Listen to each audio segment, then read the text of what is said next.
बच्चों, आज हम सीखेंगे हरूफे तहज्जी। चलें शुरू करते हैं। ये गुलाबी गुलाबी रंग। अलिफ अलिफ के बाद क्या आता है? बे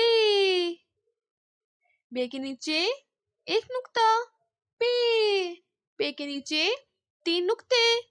पे के बाद क्या आता है? शाबाश। ते के ऊपर 2 नुक्ते। ते के बाद क्या आता है? ते के ऊपर 2 नुक्ते। गुलाबी रंग, लाल रंग। ते के बाद क्या आता है? शाबाश। से के ऊपर 3 नुक्ते। से के बाद क्या आता है? जीम जीम के पेट में 1 नुक्ता। जीम के बाद क्या आता है?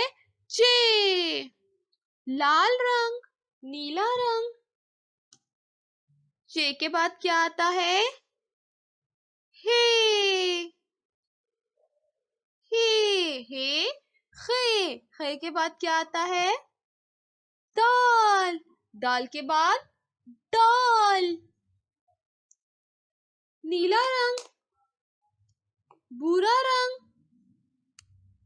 दाल के बाद जाल जाल जाल के बाद क्या आता है?